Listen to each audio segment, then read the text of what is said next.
Bismillahirrahmanirrahim. Assalamualaikum warahmatullahi wabarakatuh.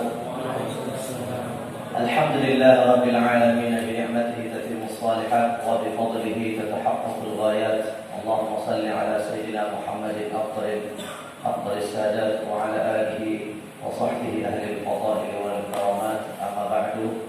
Allahumma shalli ala sayyidina Muhammadin wa ala alihi wa ashabihi wa man tabi'ahum bi ihsan ila yaumil qiyamah.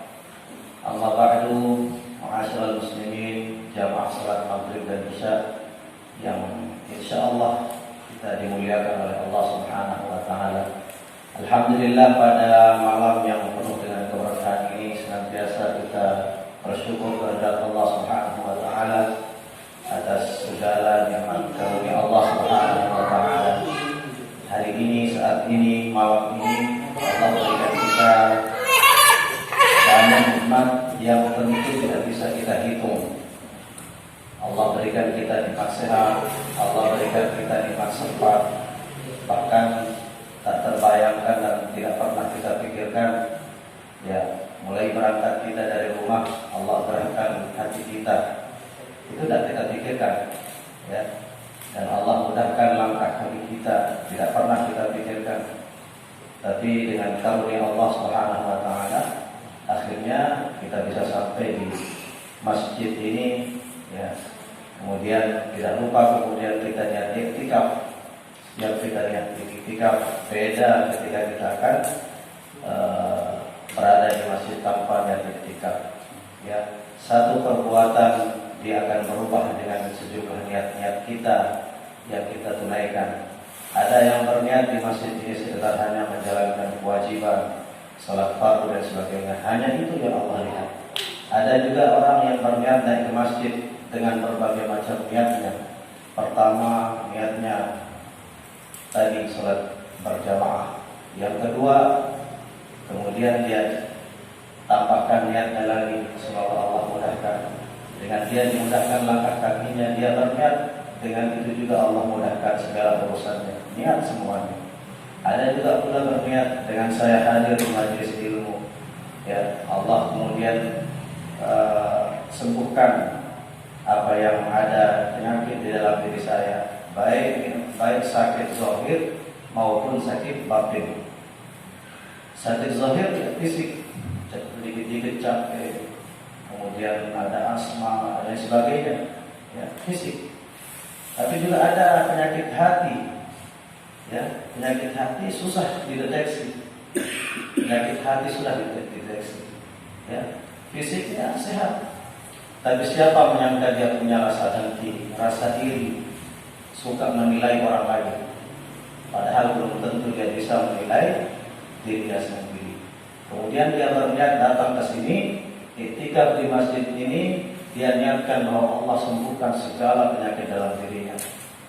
Masya Allah. Oleh karena itu tidak lupa kita lihat semua niat-niat. Ya, innamal a'malu binniyat. Sesungguhnya Allah melihat amal kita itu tergantung daripada niatnya. Kalau satu niat kita, ya satu kita dikasih. Tapi kalau satu perbuatan bermacam-macam niat kita, Allah melihat amalnya atau niatnya? Niatnya. Ya, innama itu lil hasar. Ya. Lil hasal itu membatasi bahwa sejumlah amal itu juga tergantung niat-niat yang kita tanamkan di dalam diri kita. Bin niat itu jamak, ya. Mufradnya niyatun, jamaknya niyat, sejumlah niat-niat. Ya.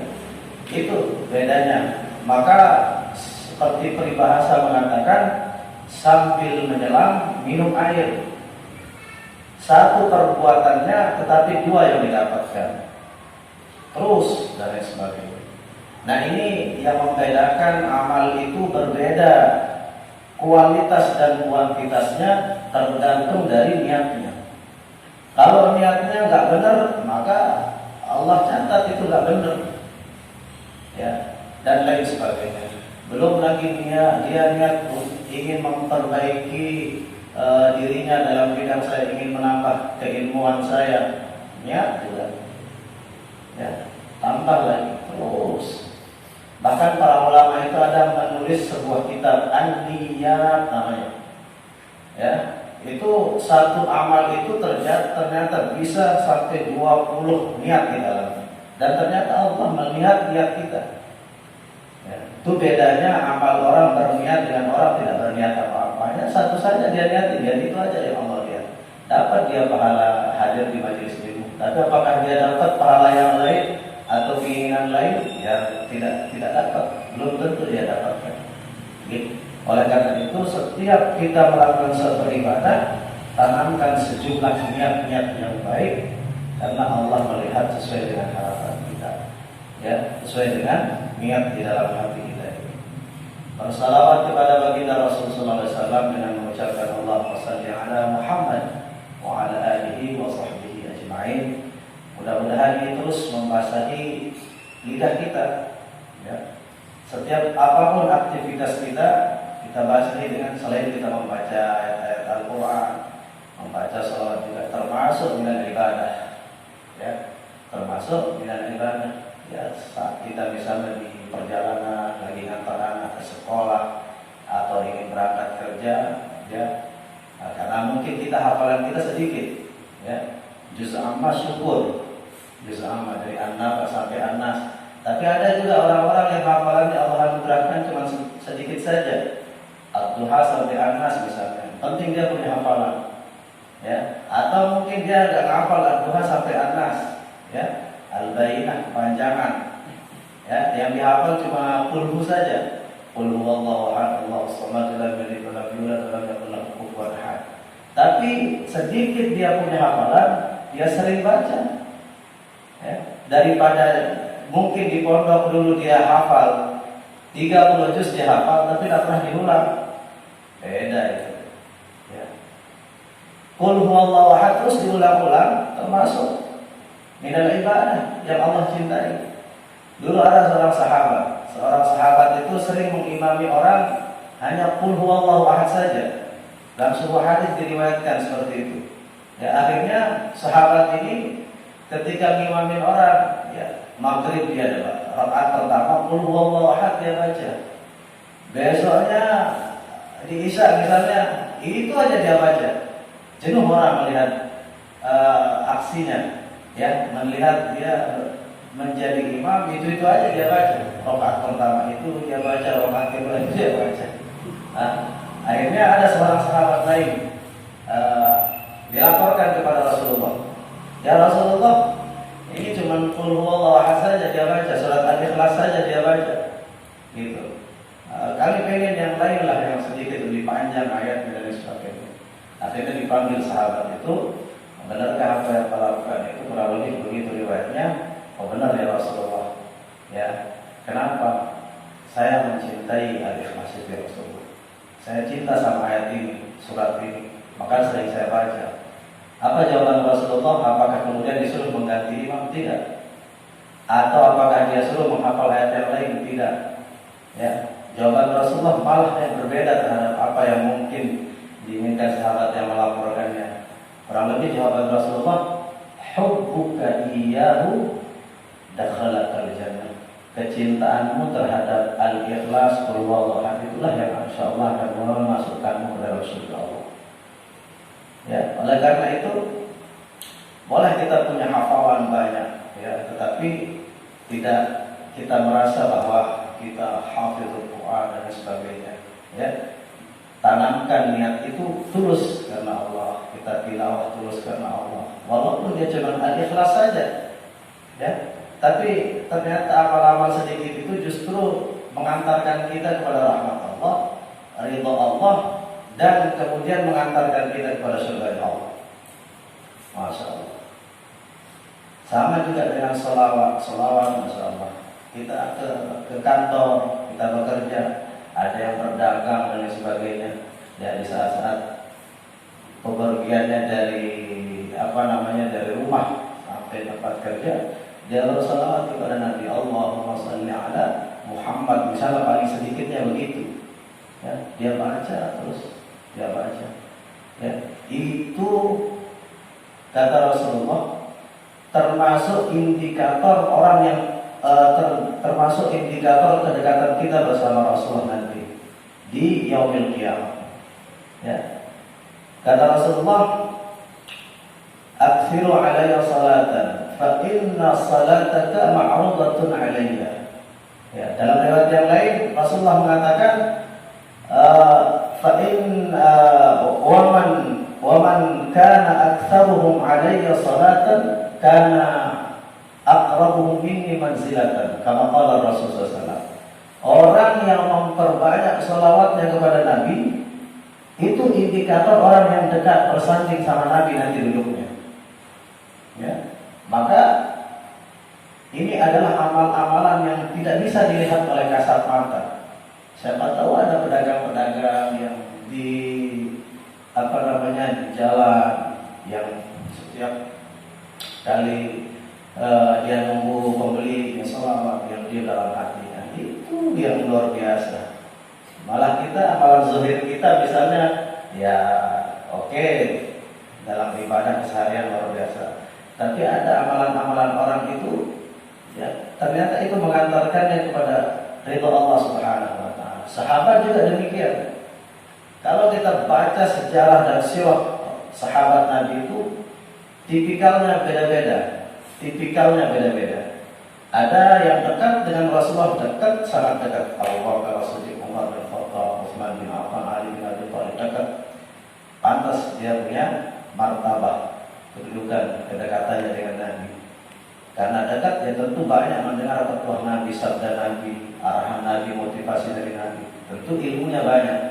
Ada juga sahabat yang jarang-jarang tampil, jarang dilihat sama Nabi, jarang sekali dilihat sama Nabi. Ya, bahkan dalam hadis riwayat Imam Ahmad mengatakan ada seorang sahabat, tidak disebut nama sahabat itu, tapi ketika Rasulullah seperti ini kurang lebih, ya berkumpul sama sahabatnya, tiba-tiba ada Rasulullah itu mengatakan akan datang seseorang min ahli surga, rajulun min ahli jannah. Dia termasuk orang yang akan masuk dalam surga. Ya. Artinya dia termasuk penghuni surga besok. Beberapa menit setelah Rasulullah mengatakan, muncullah laki-laki, ya, kelihatan dia sudah selesai berwudu, masih basah dia punya muka. Kemudian dia membawa sendalnya ketika dia masuk masjid untuk ditaruh. Ya. Rajulun min ahli jannah. Dilihat oleh sahabat orang itu. Ya. Dia tidak ada yang berkomentar, tidak ada yang bertanya lagi yang lain. Besok lagi di kesempatan lain Rasulullah mengulang perkataannya lagi. Rajulun min ahli jannah. Nanti akan datang rajulun min ahli jannah, lelaki yang penghuni surga besok. Ya. Ketika masuk masjid, itu lagi yang muncul orang yang sama dengan penampilan yang sama. Ya. 3 kali berturut-turut rajulun min ahli jannah. Ya. Akhirnya ada sahabat yang sangat penasaran sekali, ini tidak pernah muncul ke Rasulullah bilang ini penghuni surga. Ya. Kemudian ada seorang sahabat namanya Abdullah bin Amr bin Al-As. Kalau Amr bin Al-As jelas gubernur Mesir waktu itu. Anaknya namanya Abdullah bin Amr bin Al-As. Nah itu penasaran. Ya, penasaran. Akhirnya dia datangin diam-diam lelaki yang tadi yang disebutkan sama Rasul itu 3 kali berturut-turut. Bukan satu kesempatan, 3 kesempatan di waktu yang lain. Ya, akhirnya dia datangin rumahnya diam-diam, tidak diketahui sama sahabat yang lain. Kemudian dia bertamu, jamaah sekalian. Dia bertamu, ya, Assalamualaikum, waalaikumsalam. Ketika dia bertamu, dia membuat alasan. Ya, sedikit berbohong lah. Saya boleh mengatakan mungkin sahabat ini membuat alasan. Tidak berani saya bilang berbohong. Membuat alasan supaya bisa diterima. Ya. Apa alasannya? Wahai saudaraku, saya sedikit ada masalah cekcok sama ayahku katanya. Ya, saya tidak ada tempat tidur malam ini. Boleh saya bertamu? Nah, saya kemudian akhirnya diterima menjadi tamu. Dan ternyata adabnya kan orang kalau sudah ingin bertamu ya 3 hari saja, tidak boleh lebih. Kemudian haknya untuk dipermiskin, cukup 3 hari saja. Adabnya boleh orang bertamu 3 hari. Ya, kita ini kalau sekarang ini baru 10 menit tamu, kita ingat lagi kalau sudah habis sedap lah, sudah lagi. Nah ini sahabat ini 3 hari, bayangkan. Abdullah bin Amr al-As itu bertamu 3 hari. Ya. Apa tujuannya? Dia ingin melihat amal apa yang dilakukan sahabat ini, tapi Rasulullah menjanjikannya surga. Ya, akhirnya selama 3 hari itu dilihat tidak ada amalan-amalan yang dahsyat, tidak ada amalan-amalan yang membuatnya itu wow gitu lah sekarang. Ya, ngaji juga tidak begitu juga, hafal Quran juga tidak disebutkan juga. Kemudian apalagi tahajud juga biasa-biasa saja katanya. Malah dia cuma sholat 2 rakaat saja malam, kemudian mendekati subuh, kemudian dengan wudhu itu dia sholat ke masjid ke subuh, masjid sholat subuh. Ya, tidak ada amalan-amalan yang menonjol. Ya. Akhirnya 3 hari terakhir merasa pesimis Abdullah bin Amr al-As. Tidak ada kesimpulan yang dia dapat, amalan yang ingin dicontohnya. Marah, katanya beliau dalam hatinya, padahal ada itu sahabat yang lebih kencang gitu ibadahnya, lebih hebat ibadahnya. Ya, dalam diri beliau. Akhirnya pas hari terakhir, hari ketiga, Abdullah bin Amr al-As pamit. Ya, terima kasih sudah sudah menerima saya menjadi tamu. Kemudian saya pengen pamit, katanya. Terima kasih. Ya. Cuman sebelum dia pamit, dia mengutarakan sesuatu.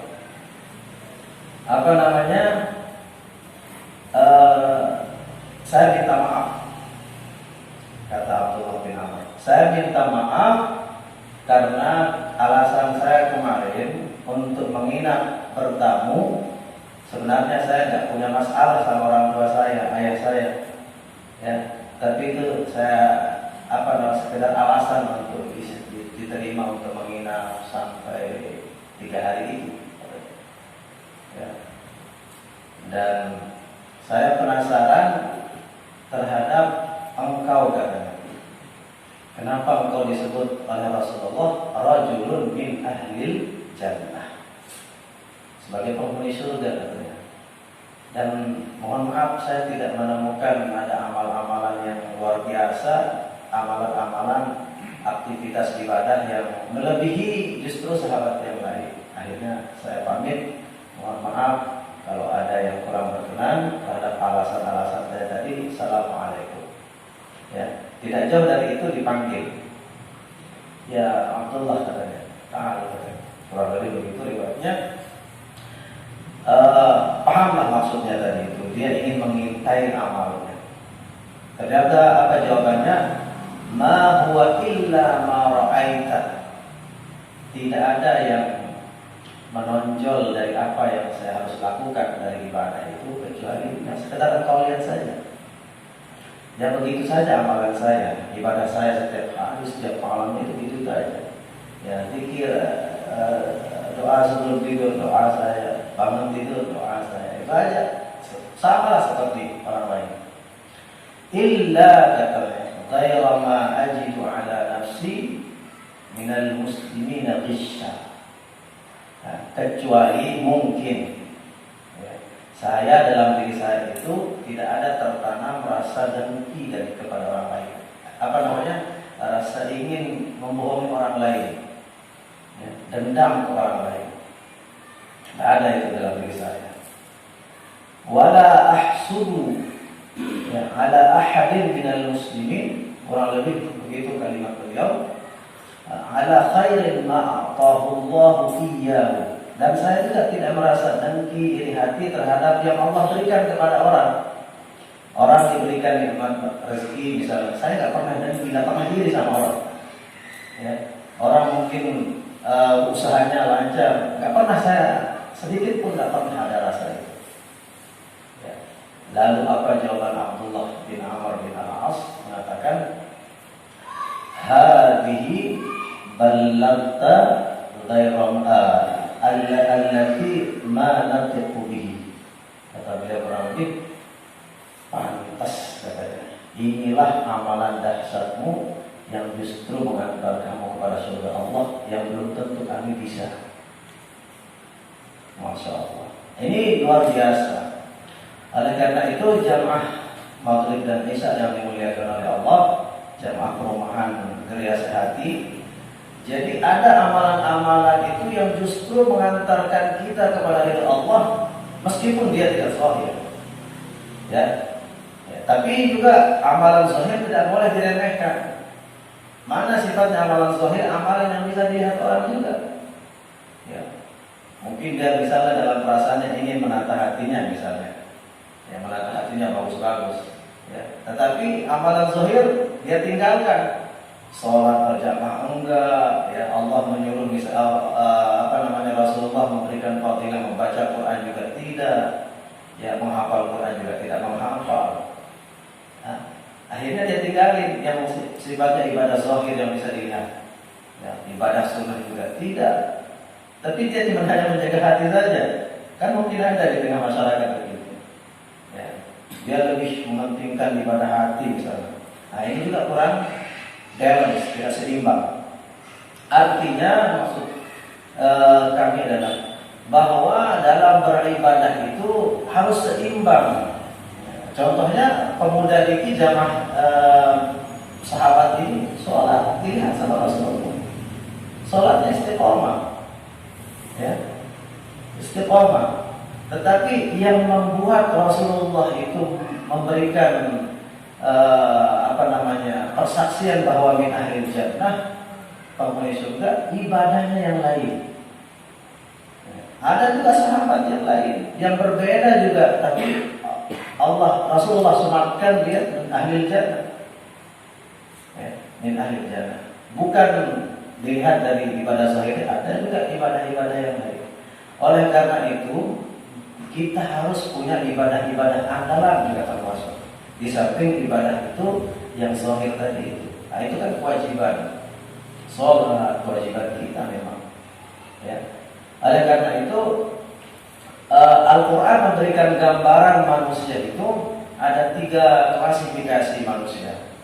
Ya. Dalam Al-Quran Allah berfirman, "Tsumma awrathnal kitaba alladziina istafaynaa min 'ibaadinaa faminhum dhalimun li nafsihi." Ya, faminhum dhalimun li nafsihi. Jadi pertama ada orang itu, umat Islam, orang beriman itu, klasifikasi pertama dhalimun li nafsihi. Dia menganiaya dirinya sendiri, menzalimi dirinya sendiri.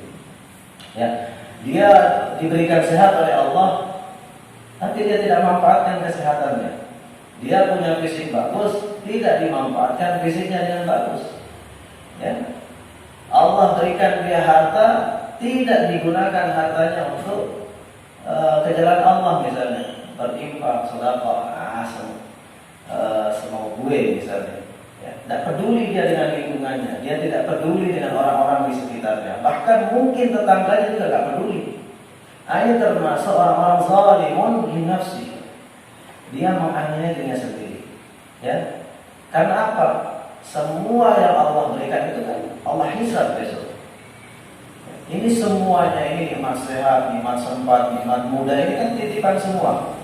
Semua titipan Allah Subhanahu wa taala. Ya, oleh karena itu jangan sampai penyesalan yang muncul. Ya, penyesalan yang muncul. Bagaimana bentuk penyesalannya? Penyesalannya itu di dunia dia menyesal nanti suatu saat. Ya, di saat dia terpapar di rumah sakit, tidak bisa bangun karena banyak penyakitnya, komplikasi dan lain sebagainya. Umurnya sudah menua, dia pengen beribadah, tidak ada sempat lagi. Masih Allah berikan juga waktu. Tapi penyesalan itu tidak susah, sangat menyesakkan dan menyakitkan. tidak ada kesempatan lagi untuk dia beribadah seperti dia masih sehat. Nah, jangan sampai penyesalan ini. Ya. Besok di akhirat, ya, bisa jadi di akhirat lebih menyesal lagi. Ya. Bagaimana penyesalannya di akhirat? Seperti tadi, dia sudah meninggal, bahkan ingin mau dihisab sama Allah, ternyata bekal yang dia bawa tidak cukup. Amal ibadah kebaikan yang dia ini tidak dipersiapkan di masa sehat, di masa dia di dunia dan lain sebagainya. Ya, nyesal. Ya.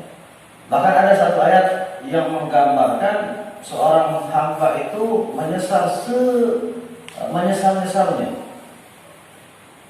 Allah Subhanahu wa taala berfirman, "Hatta idza jaa ahadukumul maut qala rabbi irji'un." Itu penyesalannya seorang hamba itu di yaumil qiyamah. Sampai suatu ketika datang kematian terhadap seseorang di antara kalian, kata Al-Qur'an. Ya. Qala rabbi irji'un. Di akhirat dia berkata, "Ya Allah, kembalikan saya." Rabbi irji'un. Ya Tuhanku, kembalikan aku ke dunia. Ternyata aku dihisab, dan ternyata hisabnya berat. Ya. Amalnya sedikit, tidak cukup untuk kemudian di pengadilan Allah. Jelas sudah arahnya ini. Ya. Apakah arahnya ke surganya Allah, atau jelas tetangga sebelah kiri nerakanya Allah. Masya Allah. Rabbi irji'un. Penyesalannya, kembalikan saya ke dunia. La'alli a'malu shalihan bima taraktu. Untuk aku melakukan amal saleh bima taraktu, terhadap pernah dulu aku tinggalkan. Ya, sehat. Dia punya kesempatan sehat, dia tidak ibadah sama Allah. Ya, tidak rajin beribadah, tidak rajin sholat, tidak rajin sholat sunnah, tidak rajin bersedekah, berinfak. Ya. Dulu waktunya sudah habis. Apa jawaban Allah? Kalla, sekali-kali tidak. Dan mungkin kau bisa kembali. Innaha kalimatun huwa qailuha. Itu ada kalimat atau pernyataan yang hanya dilontarkan begitu saja. Wa min waraihim barzakhun ila yaumil ba'ats. Karena apa? Karena sudah ada dinding pemisah, barzakh, alam barzakh itu alam kubur itu. Tidak akan mungkin dilintasi ke belakang lagi. Dan akan bisa. Masya Allah. Ini bentuk penyesalan nanti seorang hamba, baik di dunia terkadang Allah berikan kesempatan menyesal, di akhirat lebih lagi dia akan menyesal. Maka tipe orang pertama ini, zalimun li nafsihi, mudah-mudahan kita tidak termasuk dari tipe yang pertama. Terus yang kedua, faminhum muqtasid. Ada juga orang muqtasid, pertengahan.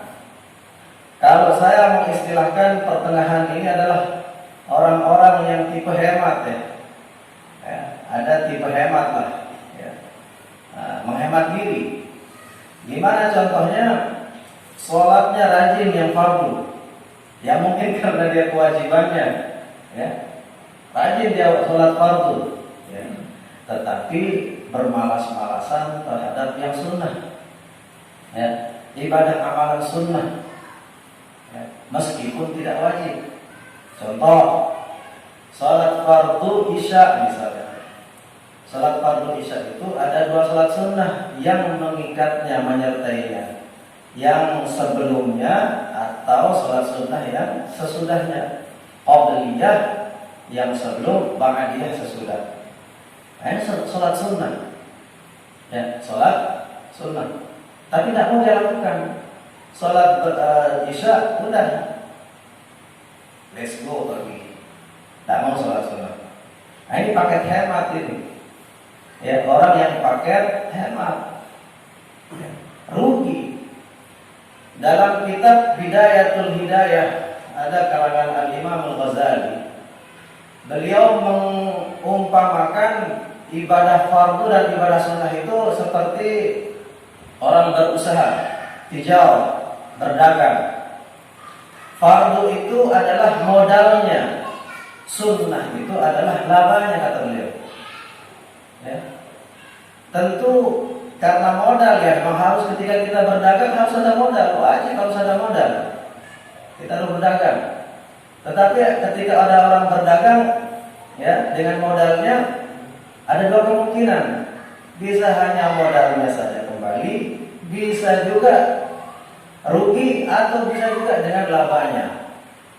Ya. Nah, orang yang melakukan ibadah fardu kata beliau, ya, itu seolah-olah dia mencari modal saja. Ya bisa saja kembali modalnya. Karena Allah mewajibkan sholat dalam dirinya, ya sholat saja yang Allah tulis. Ya kembali, fadilah sholatnya juga kan. Ya, dengan keadilan Allah juga Allah hitung. Tapi modalnya saja yang kembali. Adapun sholat sunnahnya bagaimana? Ya, itu nggak Allah hitung. Ya, dia nggak sholat sunnah, itu nggak ada labanya kata dia. Nah, ini tipe-tipe orang yang muqtasid. Ya. Contoh kecil yang lain, di bulan Ramadan Allah mewajibkan zakat fitrah. Ya karena wajib dia mau mengeluarkan zakatnya. Tapi dia lupa ada zakat lain selain zakat fitrah, zakat harta, zakat mal. Itu pura-pura nggak tahu bahwa ternyata ada zakatnya yang wajib dikeluarkan. Khudh min amwalihim shadaqatan. Ambillah dari harta mereka itu sedekah. Sedekatun wajibah maksudnya di sini. Jadi dalam Al-Qur'an tidak semua kata sedekah itu bermakna sedekah. Ya, karena sedekah itu kan lebih mengacu pada ibadah sunnah, bersedekah, ya berinfak. Tapi kata di sini sedekah itu ai zakatun. Ya, sedekatun wajibah. Para ulama tafsir mengatakan sedekah wajibah itu zakat. Ambil dari harta mereka, ya sedekatan. Zakat itu maksudnya. Tutahhiruhum, karena dengan zakat itu hartanya akan bersih. Artinya kalau tidak dikeluarkan zakatnya, maka harta yang dia makan itu kotoran juga bercampur di dalam dirinya. Ya, masya Allah. Nah, ini ketika zakat fitrah berapa sih? 3 kilo, hanya cuma 30.000. Nah, mungkin karena ringan, ya udah keluarkan zakat. Tetapi dia lupa ada zakat mal, zakat harta. Ya misalnya ada yang bertijarah, berdagang, ada zakatnya. Zakat tijarah dihitung berapa modalnya, berapa ininya, kemudian haulnya, serta nisabnya. Ya, nisabnya itu ukuran yang wajib dikeluarkan zakatnya. Atau dia punya perhiasan, nah ibu-ibu, dia punya perhiasan, ya bahkan di bank, dia menitipkan emasnya 90 gram misalnya, dia titip di bank, tapi tidak pernah dikeluarkan zakatnya bertahun-tahun dengan fluktuatifnya harga emas, ya, tidak pernah dikeluarkan zakatnya. Berapa kira-kira zakat emas? 2,5%. Nisabnya berapa? 85 gram. Ya, 85 gram. Bagaimana cara menghitungnya? Ya, lihat dia 1 tahun, haulnya. Kalau dia tersimpan selama dia 1 tahun, kemudian selama tersimpannya itu memenuhi nisab. Nisabnya 85 gram ke atas, lebih. Ya, kalau kurang tidak wajib zakatnya. Ya, 1 tahun, kemudian wajib dikeluarkan zakatnya berapa? 2,5%. Nah itu sedikit sebenarnya, ya, sedikit 2,5% saja. Ya, nah ini juga harus diperhatikan. Sama juga misalnya dia punya, nah, termasuk dalam fikih muqaran, fikih kontemporer. Kalau uang bagaimana Pak Ustaz? Jumhur ulama mengatakan, an-naqd kamitsli dzahab. Naqd itu adalah mata uang, berbentuknya uang. Ya, bentuknya uang. Bagaimana kiasnya? Dia terkias dengan jumlah nisabnya emas. Dalam masail jumhur itu Uang itu dinilai takarannya seperti takaran nisabnya emas, 85 gram. Saya menghitung 85 gram itu kalau harga emas berapa gram sekarang? Ibu-ibu 1 gram berapa sekarang? 800. Saya kemarin ke asli itu melelang emas istri 1 gram 1 juta sekarang. Kemarin 900, fluktuatif memang 900 1 juta, 1 juta ada 20 ya kemarin. Tergantung penjual kurva jualnya atau dia harga belinya. Ya kadang-kadang kita ditipu juga sama pas dia ada takarannya, nggak ada apa namanya istilahnya. Pokoknya kalau dia bilang lagi turun, percaya saja kita. Coba kita hitung ya. Katakan 900 ya. 900 ribu dikali 85 gram misalnya, paling minimalnya. Yang minimal tersimpannya. Ya. Maksud saya menghitung berapa jumlah uang yang tersimpan dan keluarkan zakatnya. Sama dengan nisabnya emas. 76 juta Bapak, 76 juta 500 kalau harga emas sekarang 900. Berarti kalau harga emas 1 juta 85 juta. Nah, begitu kita mengkiaskan harta kita yang tersimpan itu, katakan 85 juta, maka ketika dia mencapai nisabnya 85 juta dan tersimpan selama 1 tahun, wajib di tahun itu dikeluarkan zakatnya. Berapa? 2,5%. Ya, 2,5% dikali 2,5 sama dengan dibagi 100. Cuma 1.900.000 kalau minta ini. Masya Allah. Itu lupa kadang-kadang kita. Nah ini juga termasuk kembali kepada konteks ayat tadi itu orang yang zalim, muqtasid. Pas zakat fitrah dia keluarin, pas zakat harta pura-pura diam. Ya. Pura-pura diam kita. Masya Allah. Nah, pertengahan. Bahkan mungkin termasuk orang yang zalim bagi dirinya sendiri. Zalim juga kita itu. Bisa saja masuk jadi kedua jelas itu, karena zakatnya wajib. Ya. Kemudian tipe orang yang ketiga kata Allah Subhanahu wa taala, "Wa minhum sabiqun bil khairat." Ada orang yang sabiqun bil khairat, berlomba-lomba dia dalam kebaikan. Tidak mau kalah sama orang lain. Ya. Orang lain punya harta boleh, tapi gue juga nggak boleh kalah dalam ibadah. Apa misalnya yang lain glamor, punya harta, punya segalanya, tapi saya nggak boleh kalah dalam ibadah. Sabiqun bil khairat. Ya. Ada orang juga yang malas berinfak, ya, dia kaya misalnya malas berinfak. Nah, sebagai pelajaran, dia nggak mau kayak gitu. Dia sedekahkan infaknya, masjid, pembangunan masjid, ya, kebaikan, sedekah pada orang yang membutuhkan. Masya Allah, dia nggak mau kalah pokoknya. Sabiqun bil khairat, nggak mau kalah. Orang sholat, dia sholat. Orang sholat sunnah, dia sholat sunnah. Ya. Kemudian orang begini dan begitu, tidak mau kalah dia. Orang gotong royong di masjid, tidak mau kalah, harus ke depan. Nah, ini orang yang tipe tertinggi kata Rasulullah. Kata Allah, sabiqun bil khairat, meskipun amalnya sederhana. Ya, meskipun amalnya sederhana, istiqamah dia dalam kebaikan, walaupun dia kecil kebaikan itu. La tahtaqiranna minal ma'ruf syai'an. Jangan meremehkan perbuatan atau amal kecil itu, kebaikan itu walaupun kecil, sedikit. Ayo, mana lebih baik kita berinfak 1.000 setiap hari daripada 1.000.000 pas Ramadan saja? 1.000 istiqamah itu lebih baik. Ya, al-istiqamah khairun min alfi karam kata ulama. Istiqamah konsisten dalam amal kecil apapun itu lebih baik. Sama juga sholat sunnah misalnya. Dia sholat duha misalnya, sholat sunnah duha. Dia cuma sholat duha sekali seminggu, tapi yang paling banyak rakaatnya. Berapa rakaat paling banyak sholat duha ibu-ibu? Woi, itu ibu-ibu yang sering ngaji nih. Ya. Tapi dalam mazhab Syafi'i 8 katanya. Ada yang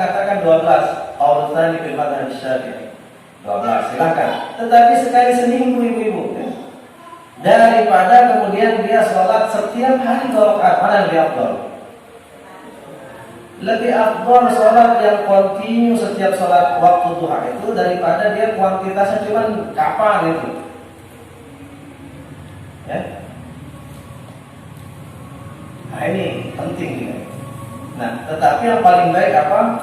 12 rakaat setiap hari. Ya. Insyaallah. Nah, ini orang yang sabiqun bil khairat. Masya Allah.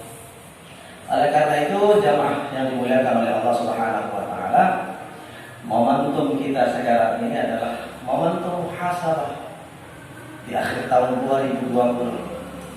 Kita momentum kita muhasabah. Kita berkaca, bercermin dulu dalam diri kita. Tidak usah kita cermin orang lain dulu. Ya, cermin aja dalam diri kita. Di tahun ini apa yang pernah kita lakukan? Apa yang pernah kita sedekahkan? Apa yang pernah kita amalkan? Ya. Misalnya tahun ini salat duha 2 rakaat saja. Nah, alhamdulillah. Besok tahun berikutnya bagaimana? Tingkatkan lagi. Tahun ini sedekah alhamdulillah masuk ke masjid 1 juta. Besok harus lebih. Kan itu niat. Ya. Padahal belum tentu ada waktu itu. Tapi sudah berniat. Dapat pahala kira-kira? Dapat ibu-ibu. Ya. Kebaikan itu kalau diniatkan saja Allah catat 1 kebaikan dalam hadis.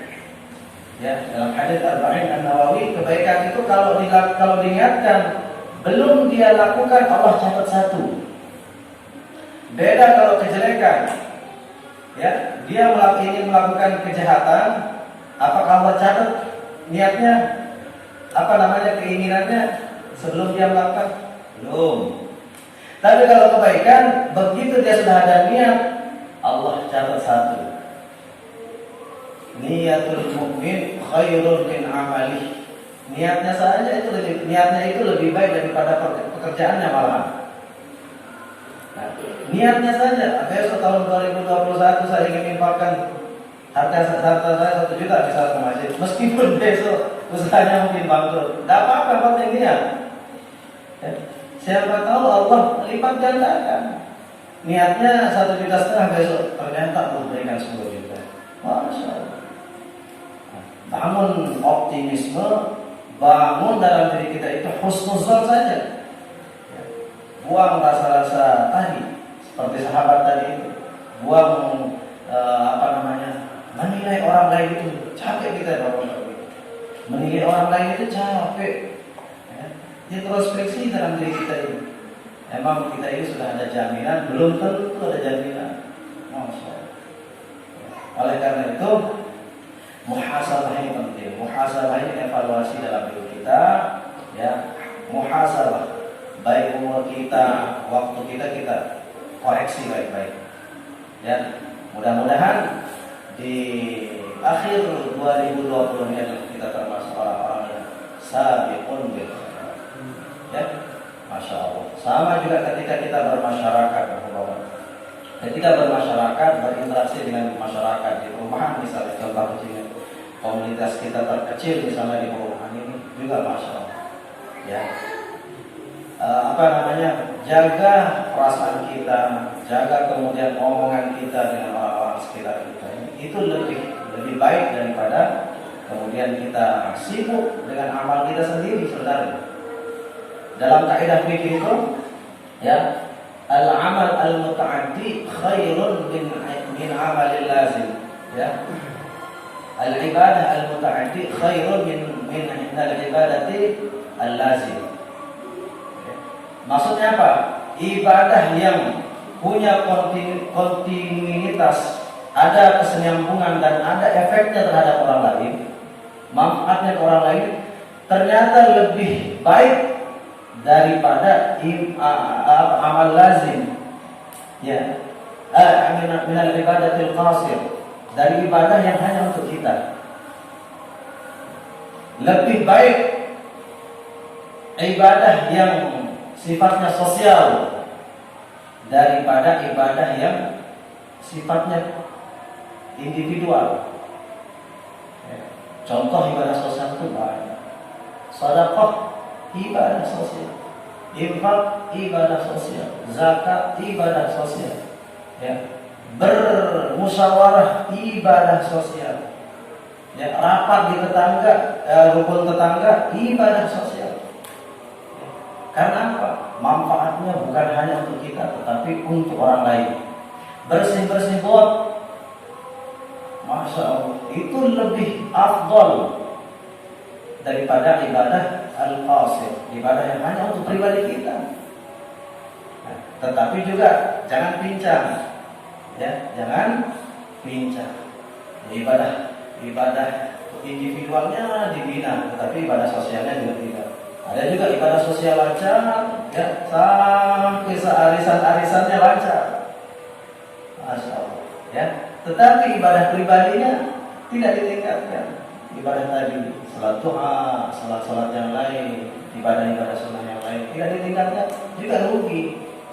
Jadi harus balance dalam kehidupan. Ibadah individu jalan, ibadah sosial berjalan. Ya, azan nih, silakan. Kita azan dulu.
Tapi kita lanjutkan sedikit sebelum kita sholat Isya.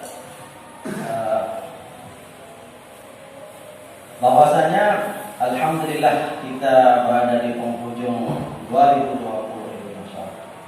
Dengan dengan banyak sekali tantangan-tantangan hidup ya sekarang ini. Ya, ada yang usahanya mungkin menurun dengan adanya COVID dan sebagainya. Ya, ada yang mungkin sedang menggerakkan usahanya belum bisa jalan maksimal. Ya, tapi banyak hal-hal lain yang ya, di samping kita sudah berikhtiar, ya jangan lupa kemudian kita gaungkan ya kualitas ibadah tadi, ya, ya jangan lupa. Ya. Nah, kemudian jamaah yang dimuliakan oleh Allah Subhanahu Wa Taala, nah, pentingnya kita beribadah sosial itu di tengah-tengah masyarakat sekarang ini adalah menumbuhkan rasa kemudian berhusnuzon kepada orang lain. Ya, mungkin ini refleksi tahun berikutnya kepada kita semua di perumahan, di masyarakat, ya saudara sebangsa setanah air pada umumnya membangun husnuzon sekarang ini. Kenapa harus membangun husnuzon sekarang ini? Masya Allah, umat Islam bingung sekarang. Ya. Apalagi yang aktif di media sosial, ya, ada berbagai macam segala macam itu. Ya. Saling menghujat, kemudian saling menilai dan sebagainya. Ya. Bahkan ada yang sok-sokan juga bijak dan sebagainya. Nah, ini juga refleks motivasi kita atau muhasabah kita di tahun ini. Ya. Yang pribadi juga ada Facebook, ada WA, ya itu aja sih. Instagram juga enggak. Ada saja yang membuat kita kadang-kadang kecewa. Bahkan juga mungkin tidak jarang kita memposting yang justru orang belum tentu terima. Masya Allah. Nah ini dulu di zaman Nabi dari sabda-sabdanya tentang akhlak kita disuruh menjaga lisan. Tapi sekarang ini mulut kita diam, ya. Tapi tangan kita ini susah. Masya Allah.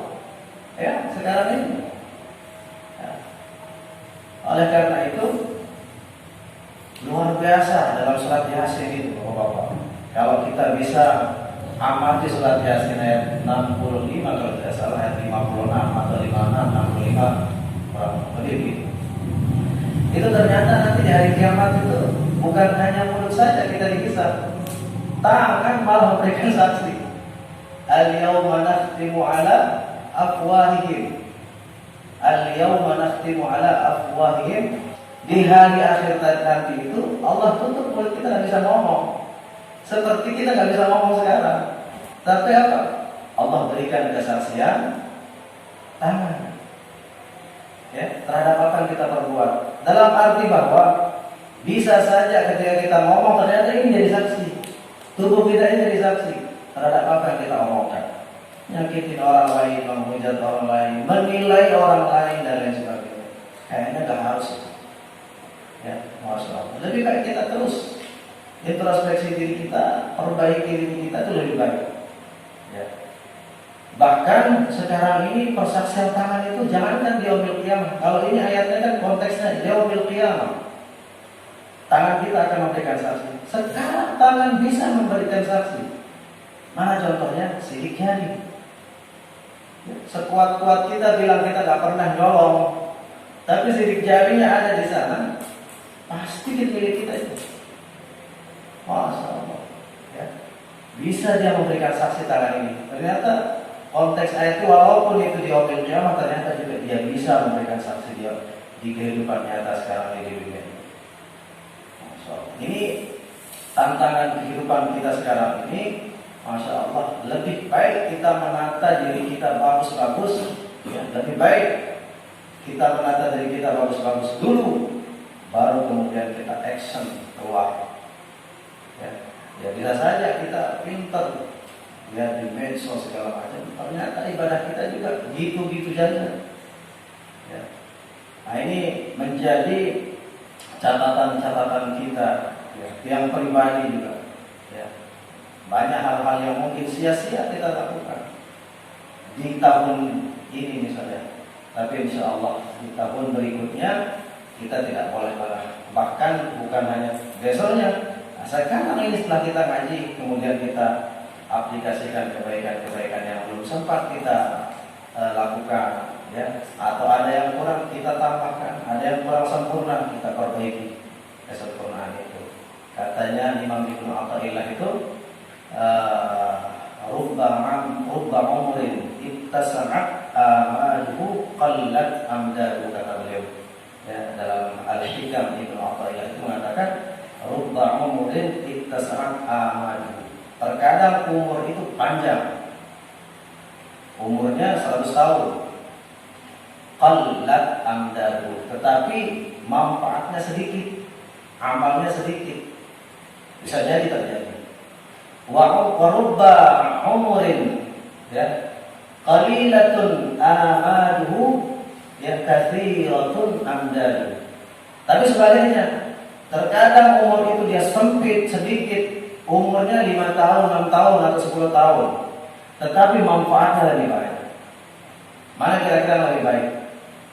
Lebih baik umurnya panjang, manfaatnya banyak.